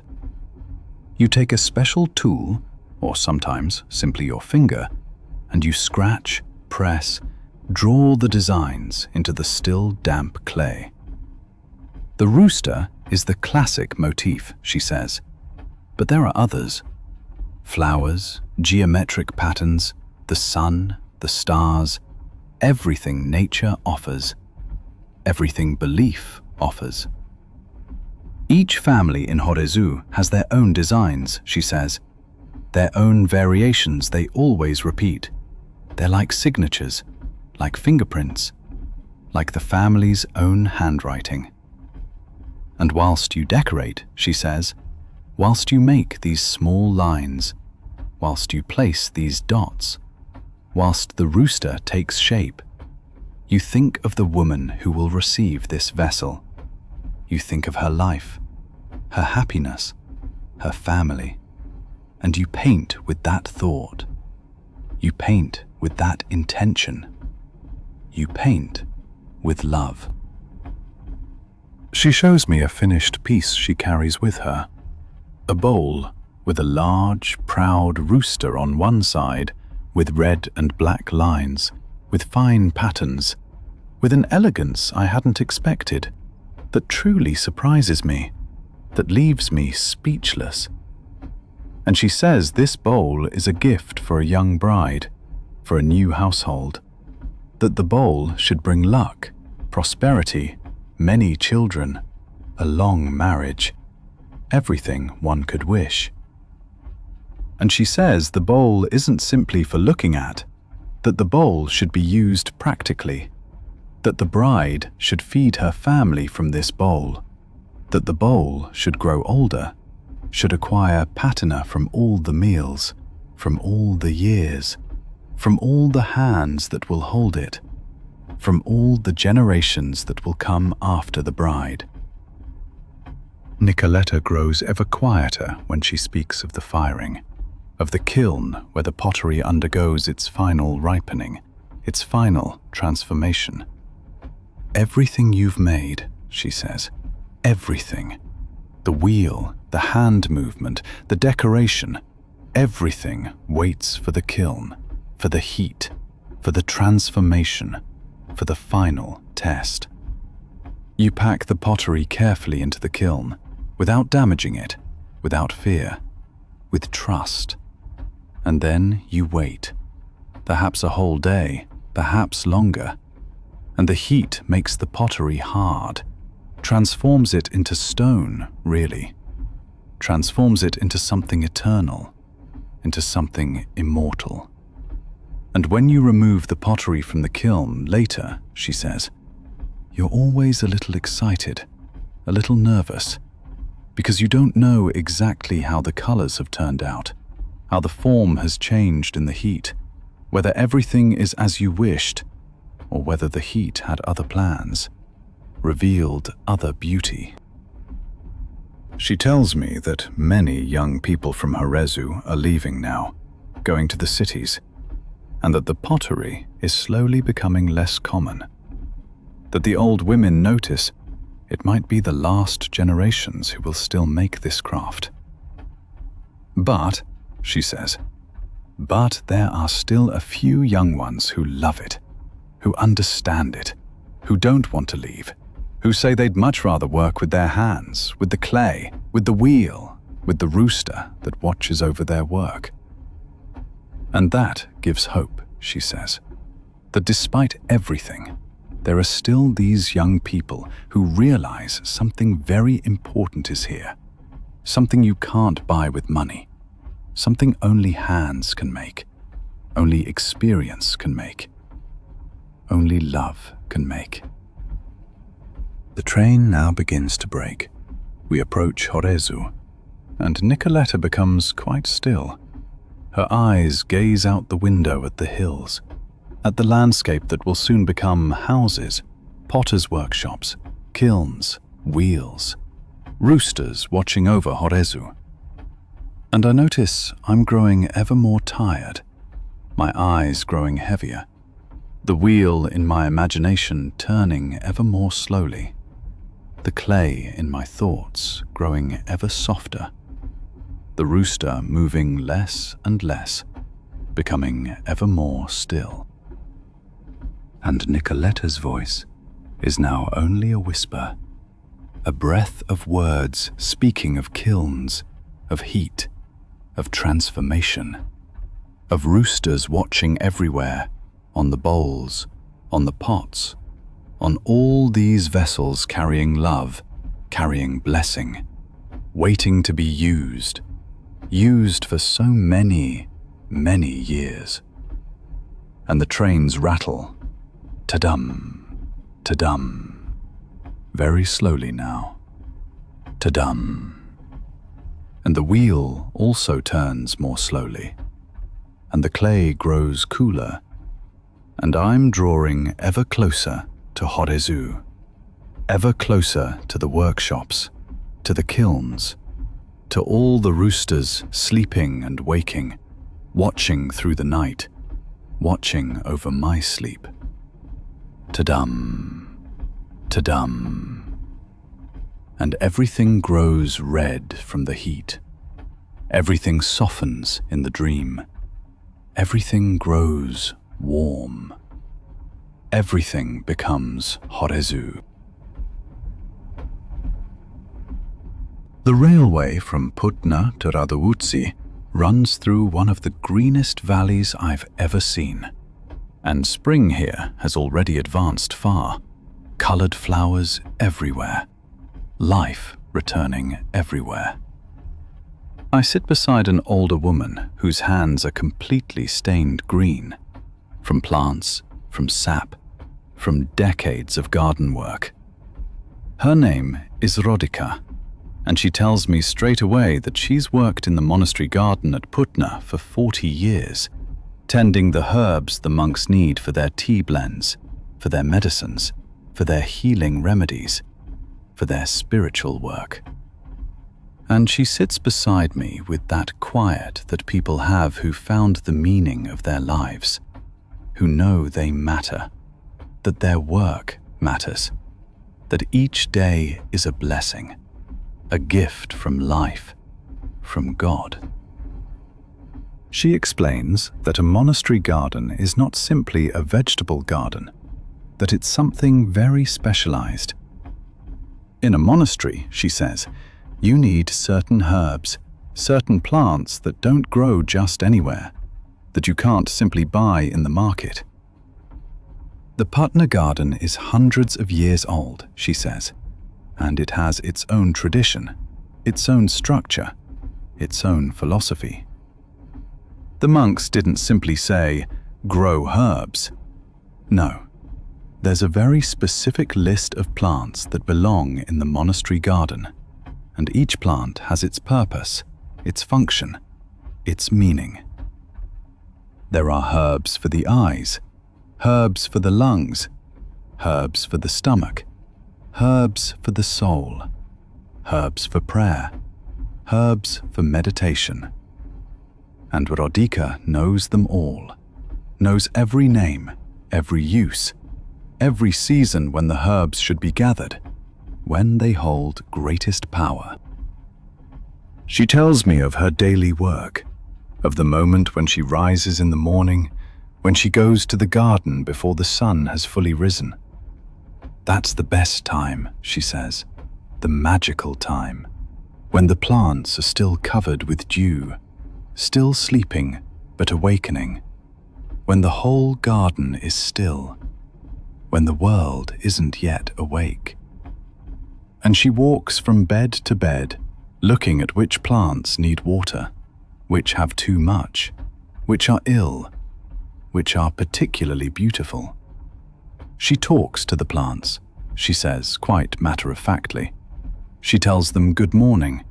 She asks them how they are. She thanks them for their existence, for their strength, for their willingness to give themselves for the tea blends, for healing, for the health of the monks and the pilgrims who come to the monastery. She says the plants understand, that they feel, that they're grateful for the attention, the love you give them, and that this love transfers into the healing power, into the quality of the teas, into the effectiveness of the medicines. Garden work, says Rodica, is like meditation, is like prayer, is like forgetting oneself and becoming only part of something much larger. When she rakes, when she plants, when she waters, when she tends the beds, she says, there's no time for thoughts, no time for worries, no time for the world outside the garden. There's only the work, the movement, the connection with the earth, with the plants, with the monks who walk by daily, who see the garden daily, who benefit daily from what she does. And that's enough, she says. That's more than enough. That's everything she needs. That's the whole fulfillment she seeks. She shows me small samples of different herbs she carries with her. St. John's wort, mugwort, yarrow, chamomile, mint. All with labels she's written herself. All with notes about when to harvest them, how to dry them, how to brew them. And she says the monks need these tea blends for their voices when they sing, for their concentration when they pray, for their digestion when they eat the monastery meals, for their sleep when they retire at night. And each blend, she says, has its own formula, its own proportions, and she knows all these formulae. The abbess taught them to her many years ago, wrote them on paper, and she learned them all, took them into her head, into her hands, into her body. She tells me that spring is a special time, when new plants grow, when everything sprouts, when all energy comes from the earth, when nature renews itself. And that this time also means renewal for the garden, an opportunity to make new designs, new arrangements, new combinations. And although the garden's layout is already hundreds of years old, she says, although the structure is long since established, there's still room for small changes, small improvements, small innovations that make the garden even richer, even more diverse, even more beautiful. And she proposes changes, she says, and the abbess listens to her. And sometimes they say yes, sometimes no. But always, she says, always they respect her opinion. Always they ask, because they know she's the expert, that she carries hundreds of years of garden tradition in her body. Rodica grows ever quieter when she speaks of her life in the monastery, of the simplicity, the meaningfulness, the feeling that each day matters, that every task is sacred. She says she's never married, has no children, but that she sees the monastery as her family, the monks as her brothers, the abbess as her mother, and the garden as her child, whom she's raised, whom she's tended, to whom she's given all her love. And at least once a day, she says, she stands in the chapel, singing, praying, and she feels neither lonely nor excluded, but feels herself part of something very great, something sacred, something older than people, older than time. She tells me too that in recent years the work has grown harder, that her body is aging, that her strength slowly diminishes, and that she knows there may be only a few years left in which she can do this work. But, she says, but there's a young woman, a novice, who's beginning to learn, who shows interest, who comes out to the garden, who helps, who asks, who tries to understand where to gather St. John's wort, why to dry the yarrow, how to brew the tea blends. And that gives hope, she says, that perhaps the work won't die, that perhaps someone else will have green hands, that perhaps the garden will continue, that perhaps the old tradition will grow still older, will live a bit longer, will hold a bit more power. The train now grows slower. We approach Radouci, and Rodica becomes quite still, quite peaceful, and gazes out at the Putna mountains, at the valley where the monastery stands, where the garden is, where all the herbs grow, where all the monks sing, where the old tradition persists, day after day, year after year, century after century. And I notice my eyes are growing heavier, that the green colors of the garden linger in my thoughts, that the herb fragrances still reach my nostrils, that Rodica's voice grows ever quieter, ever more distant. And already before my eyes, I see the Putna garden, the beds, the flowers, the St. John's wort, the yarrow, the chamomile, all growing, all blooming, all gathering strength for the tea blends, for healing, for prayers, for nights, for the monks who sing, who pray, who work, who sleep, who wake. And the trains rattle, ta-dum, ta-dum, and the green hands of Rodica reaching the soil, reaching the plants, reaching life, reaching everything. And I too am becoming green now. Everything in my thoughts grows green. Everything becomes the garden. Everything becomes herbs. Everything becomes Putna Valley. And sleep comes, slowly, patiently, the way Rodica waits. Ta-dum, ta-dum. So gentle now, so tender.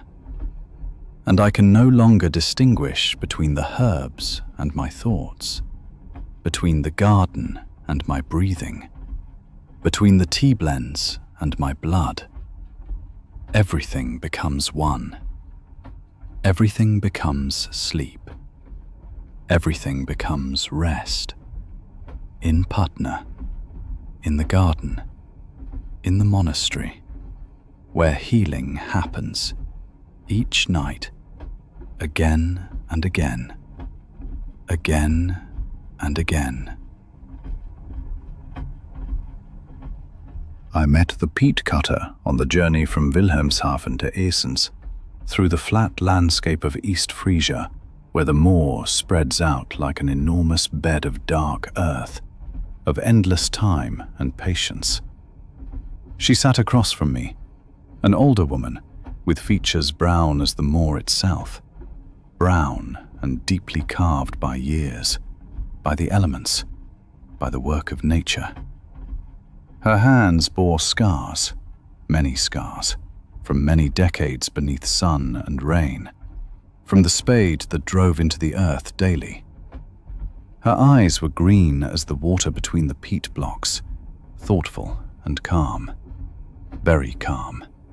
The eyes of a woman who knows that nature has its own time, its own voice, its own laws, and that you must learn to live in this time, not fight it, but work with it. She wore dark clothing, bearing brown marks everywhere from peat dust and moor water, from decades of labor in this element. And across her knees lay a brown and red striped blanket, like a piece of the moor she'd brought with her on the train. A remembrance, a talisman. I asked her what she did for work, and she looked first out of the window at the flat moorland before answering. The window showed a large field, dark, almost black, dark brown, crossed by channels and ditches where dark water stood like blood, like the blood of the earth. She said she was a peat-cutter, a moor worker, and she spoke the word as if it were a title, a name, a great task, a responsibility you carry your whole life.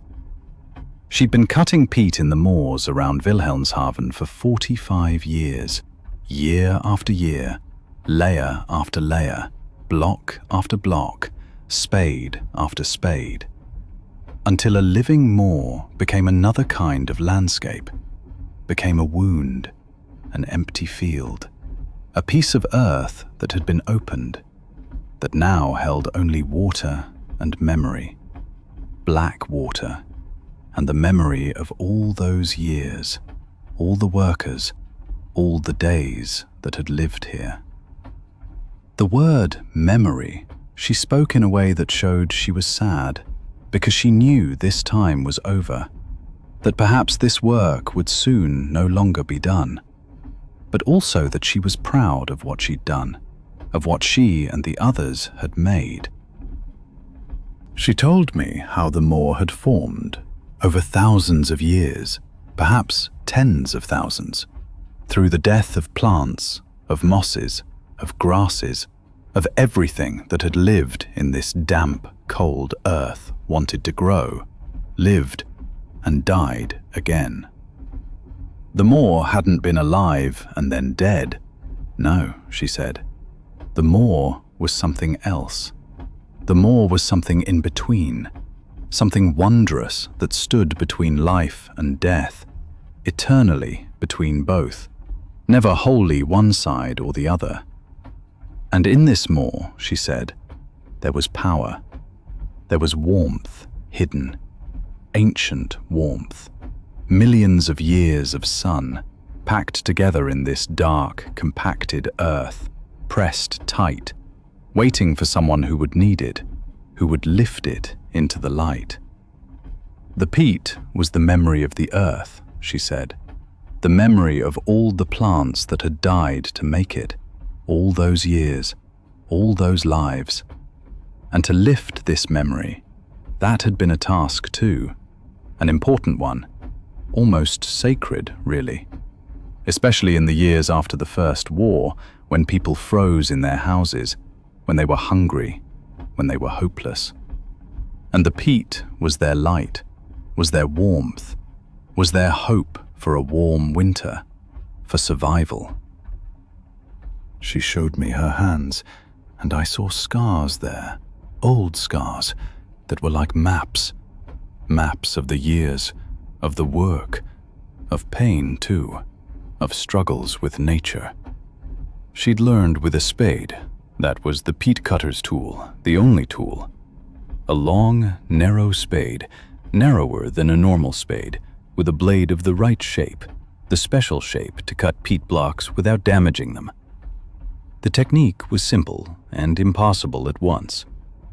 You had to drive the spade to exactly the right depth on both sides and beneath, and then, with the whole strength of your body, lift a perfect block from the moor's grip, one that mustn't collapse, mustn't break, that must stay stable, not too dry, not too wet.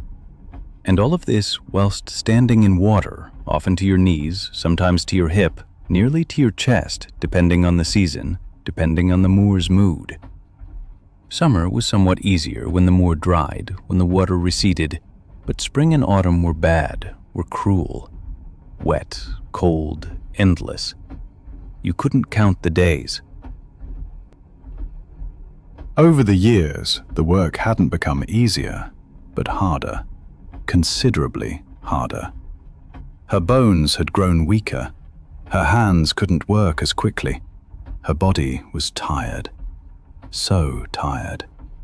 The other peat cutters had gone, had left, had gone into industry, into factories, into cities where there were warmer places and less damp, less suffering. But she'd stayed, she said, because someone had to do the work. Because the Moor trusted that she would come back, every summer, every autumn, to cut her blocks, to do her part. And also, she said quietly, in a voice that almost whispered, because she loved the Moor, even though she couldn't understand it, even though it hurt her, even though the work was hard and lonely. The Moor was a living being, she believed, albeit a very slow one, a very patient being, an ancient thing.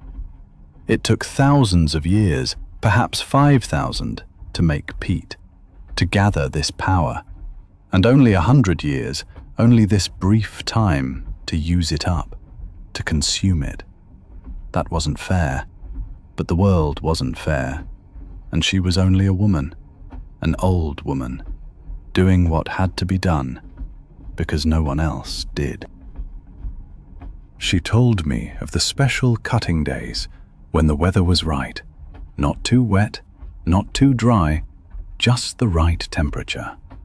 On those days, you could perhaps cut 300 or 400 blocks, one after another, the movement always the same, always rhythmic.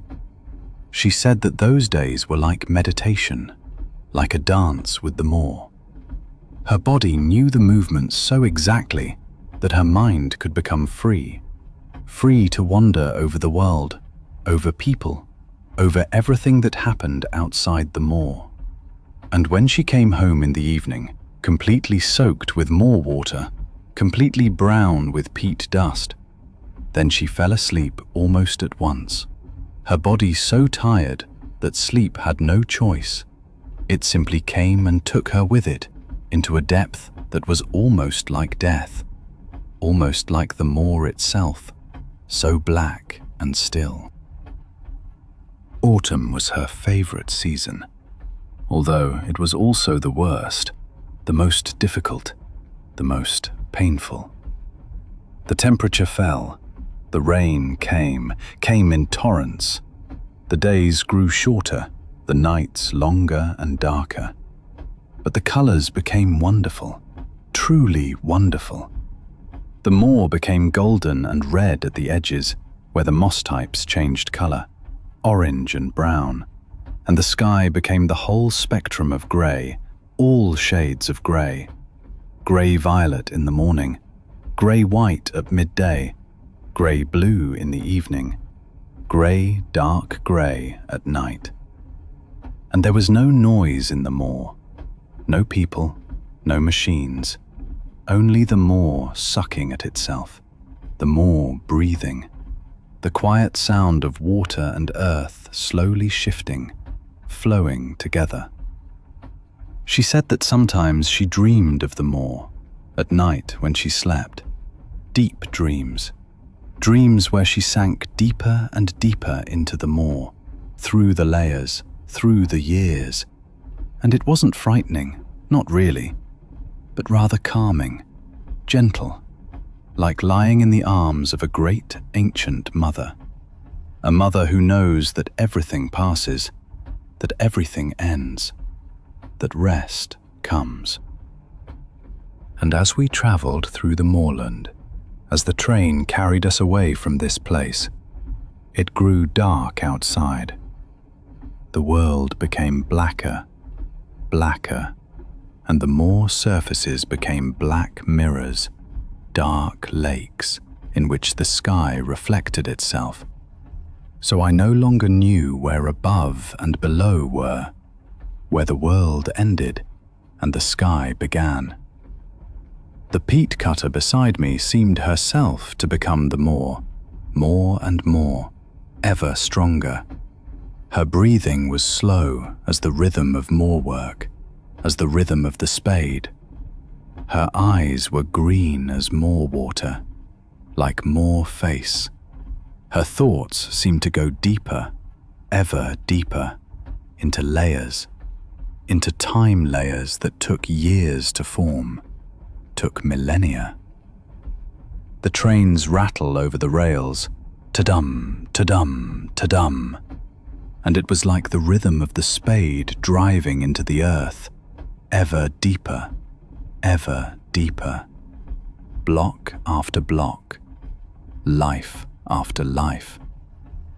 And I imagined the moor beneath me, beneath the train, beneath the whole landscape, beneath us all, waiting, silent, with its 1,000-year-old sleep, its eternal sleep, in the earth, in the depth, endless. I met the harbour crane operator on the journey from Rostock to Warnemünde, a short route, only 60 kilometers, but I wanted to take the train to see the land, to have time, to listen. He sat across from me, a large, older man with strong shoulders, broad, massive shoulders, though age had clearly marked him, since you could see these shoulders had once been even stronger, even more accustomed to lifting, to holding, to absolutely controlling heavy things, to weight, to burdens. His hands were large as paddles, large as shovels, with nails that were flattened, almost smooth, from years of work, from many decades, from tens of thousands of movements. And his eyes were light blue, made even lighter by the knowledge, by the wisdom, that he was now old, that these eyes would soon see very little more, that time was running out. He wore a dark suit, clean, orderly, and I could see it was new or rarely worn, that this suit had never really been to the harbour, that the suit was for train journeys and with authorities, for retirement, not for work. Work you wore differently, faster, with stains, with sweat, with life, with dust. I asked him what he did professionally, and he laughed a little, a quiet laugh that sounded like a noise from the harbour itself, like metal striking metal, like the echo of work that's past. He said that he'd been a harbour crane operator in Rostock, 40 years, perhaps 44. The exact number wasn't important. He didn't like saying it anyway. It sounded too grand. What mattered was that he'd begun with the old harbour crane, the great red one that still stood in the harbour and worked, had grown old with it, and that now he'd retire with this crane, that they'd go together, or the crane would go into retirement, and he would too, or both. That was now unclear, hazy as an old memory. His life and the crane's life had grown so intertwined that perhaps you couldn't separate them, that perhaps they'd become the same thing. What was the man? What was the machine? Where did one begin? Where did the other end? Who controlled whom? Who worked for whom? He told me how it had begun, back in the post-war years, 1945 or 46, though the exact years had become hazy in time, lost in the crowd of other years, other memories. He'd been a young man, just back from the war, and the harbour had been badly devastated. Most cranes destroyed or damaged, almost everything smashed. But a few had been somehow repaired, patched together, got working again. And this crane, this one great red crane, had been assigned to him, not because anyone thought he'd be particularly good, not because he'd been chosen, but simply, practically, because someone needed a crane, and he was there. The first weeks he'd done almost everything wrong. hadn't understood the machine's rhythm, hadn't felt how the rope tensioned, how the hydraulics responded, how careful you had to be with the weight, with the load going up into the air above the people below, above the workers' heads. But over the years, and there were many, very many years, 4 decades, he'd learned to read the crane like another person reads a face, reads a book, reads a heart. Had learned to feel what it needed, what the machine wanted, what it could do. The Harbour crane wasn't simply a machine, he said, but a partner, a companion, almost a friend. An old friend you'd known your whole life. Every morning I climbed into its cabin. Yes, it was a cabin, very small, just large enough for a man and his thoughts, his worries, his dreams. And from up there, you could see the whole city, the whole harbour front, the ships, all the ships that came and went, the workers below like small insects, the lorries, the railways, everything, the whole life of the city. And this view from above, he said, this elevated view, this sight taught him to understand the world differently. Not from below, but from above, with overview, with a kind of God feeling, with the great opportunity to help, to control, to protect, to safeguard everything. The harbour crane wasn't only a machine for lifting, for carrying loads. It was also an eye that watched over the whole harbour, every day and every night. An eye that never slept. It was also a heart that made all the work possible, that emptied and filled the ships, that kept the economy alive. It was also a mind, an intelligence, that knew how much weight it could carry, to its limits, how fast it could move, where the dangers were, where it couldn't go, where the boundaries lay.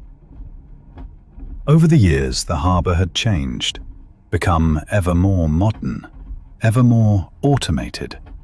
Ever larger ships came, ever faster, ever more efficient. And his old crane had grown ever older, ever slower, ever less relevant. Younger workers preferred to work on the new cranes, the electronic ones, the computer-controlled ones that moved faster, that were more efficient, that didn't need so much finesse, not so much experience, not so much art.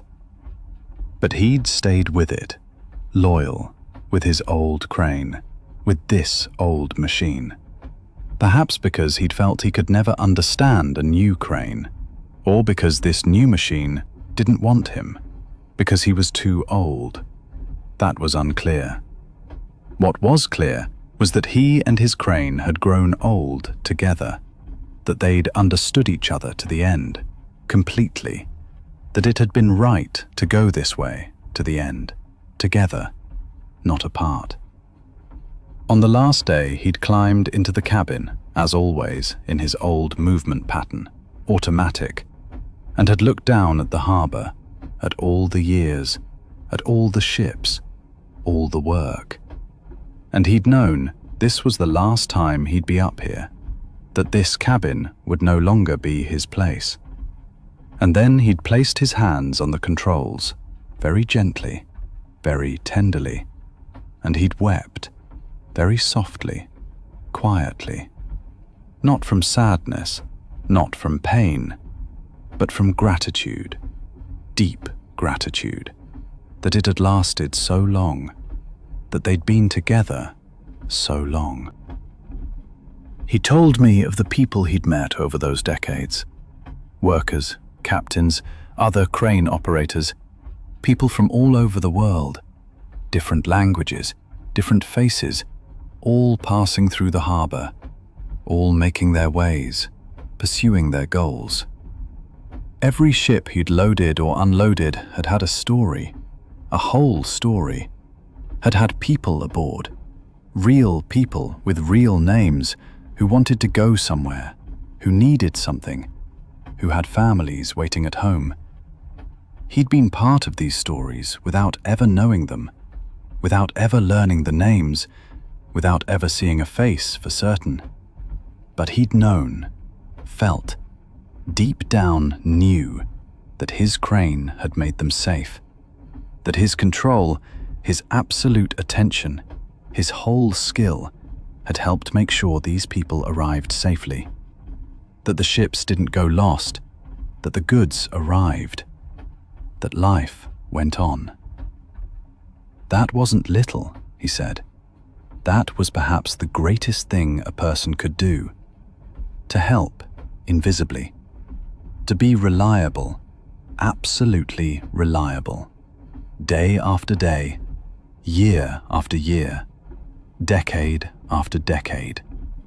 Without applause, without fame, without anyone ever knowing, without any words, just the work, just the duty, just the knowledge that you lived rightly. Autumn had always been a difficult time at the harbour, when storms came from the sea, when the great ships might want to sail too fast, too hurried, before winter came and the harbours froze. The work was demanding then, difficult, almost dangerous, and his crane had to work very concentrated, very watchful, mustn't make errors, not a second of distraction. But autumn had also been wonderful when you saw it from the crane, from its high cabin. The leaves that would fall over the city, over the rooftops, the golden light that fell on the water in the harbour, the light on the wave, the sense of change, of time passing, of cycles repeating. And when he came down from the cabin at day's end, when his work was done, when the workday ended, he still felt the crane's vibration in his muscles, in his bones, still the work's rhythm in his blood, in his heart, the rhythm that had been for 40 years. And as the train now travelled to Warnemünde, as we passed the harbour areas, the docks, the warehouses, the old harbour crane operator looked out at the landscape, at the harbour he'd known his whole life, and his eyes were glowing, warm, almost like his crane from above, watching over everything, over all the people, all the work. His breathing was deep and calm, the breathing of a man who'd lived his life exactly right, without doubts, without guilt, without knowing there'd been another way to live. The trains rattle over the rails, ta-dum, ta-dum, ta-dum, and it was like the rhythm of his work, like the rhythm of the crane, the rhythm of the lifts, the descents, the rhythm of life at the harbour, the rhythm that continued even when he was no longer there, even when time ended. I imagined that tomorrow younger crane operators would come, climb into the new cabin, the modern cabin, and how his old crane would stand there, red, quiet, become history, become memory, monument to an era, whilst life around it continued, faster, more efficient, new, technical, but not better, not really better, just different, just faster, just forward, without the soul, without the love. I met the salt maker on the journey from Liepaja to Ventspils, through Latvia, through a landscape that was flat and mysterious, almost fairy tale-like, where the horizons lost themselves forever in the distance, where the sky meets the earth, and you're not sure which way is up. She sat across from me, a woman of middle years, a beautiful woman, with eyes that were green as the lagoon water itself, like green glass, with a face bearing many lines, but not lines from sadness or pain, rather lines from attention, from years of intense observation of nature, of the sun, of the weather, of salt crystals that grew each day. Her hands were rough and practical, flat, like shovels. The hands of a woman who works with her hands, who gives form. And her skin was brown from the sun, from many summers, but also pale from salt crystals that had embedded themselves in her skin like small stones, like small salts that would never wash away. She wore a light brown suit, simple, that had faded from many years of salt spray, from water stains, from the work. And across her knees lay a green cloth that smelled of the sea, of salt water and algae, of spray and distant horizons, of all the lagoons of the world.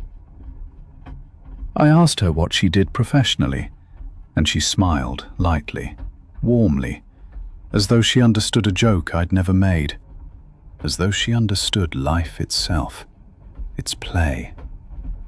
She said she was a salt maker, not a salt seller, but a maker, because you can't harvest salt the way a farmer harvests potatoes, lifts them from the earth, but rather you must build it, construct it, create it almost.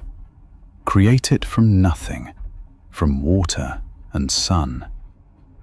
She worked in the salt gardens at the Lagoon near Liepaja, in a magical place, a special place that the sun made very hot, where the warmth was almost tropical, where the air shimmered, and which was fed by water from the Baltic Sea, the salty water, the ancient water. These salt gardens were 150 years old, perhaps older, perhaps 200. The exact time had been lost. And they were like a living organism, like an animal, like a human, who would grow and breathe and thrive if you treated it rightly, if you worked with nature.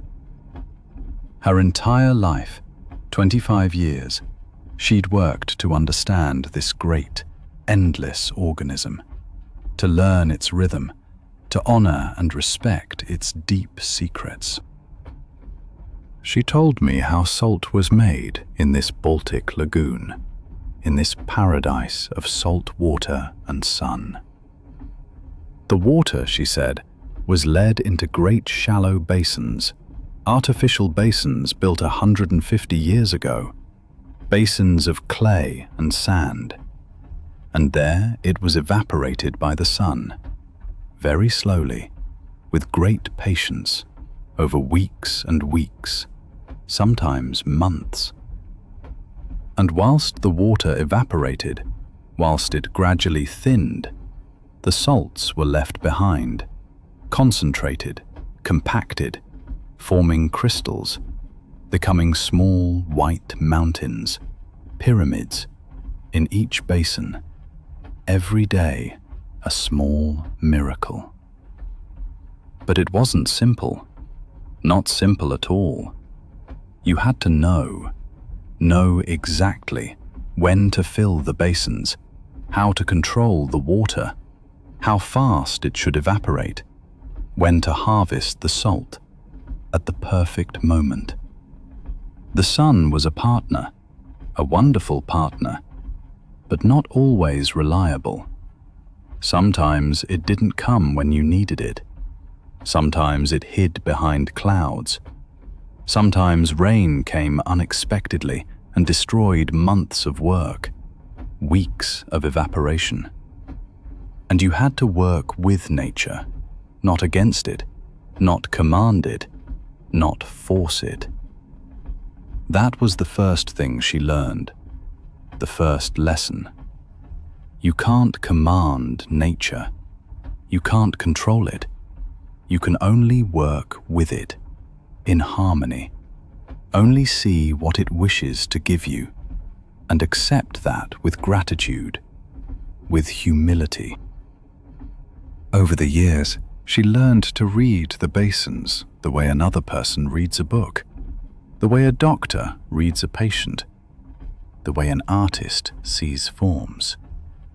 The color of the water, for instance, when it was correctly concentrated, when it had a particular hue, greenish or yellowish, when it was ready to form crystals, the white pyramids. The feeling in the air, when rain was coming before you could see it, before the sky changed color, when air humidity shifted, when the night would grow damp. And the crystals themselves. Each single crystal was different. All were unique. Each crystal was a small script, a hieroglyph that told something about the conditions under which it had grown, the temperature, the sun, the time. Some crystals were large and clear and perfect, regular cubes. Others were small and distorted, irregular. But all were valuable. All were precious. All were part of the whole, of the system. And she learned to respect these crystals, not to judge them by appearance, not to prefer the beautiful ones, but to accept them as what nature had made, as the result of sun and water and time. The salt gardens near Liepaja were also a place of history, a very important place, an almost sacred place, where many generations had worked, generations of women, where slowness itself was a kind of prayer, a meditation, where time moved slower. She knew the names of women, names from documents, from oral tradition, who had been there before her, who had also made salt in this place, in these basins, who also knew how to speak with the lagoon, how to communicate with it, how to listen to it. Sometimes, she said, when she went out in the early morning, in the twilight, when no other people were there, when the world still slept, when only the birds were awake, then she could almost feel, almost sense how the earlier salt makers were around her, how they worked with her, how they guided her hands, how they watched with her eyes. That might be impossible, truly impossible, but it was true, at least for her, in her heart, that in this place, in these old basins, time was not linear, not straightforward, but circular, spiral, that past and present flowed together like salt water and fresh water, without really mixing, yet connected, yet one, yet part of the same whole. She told me of autumn in Latvia, when the sun grew lower, when the days grew shorter, and the light fell more obliquely, more beautifully, across the salt gardens, across the basins, golden.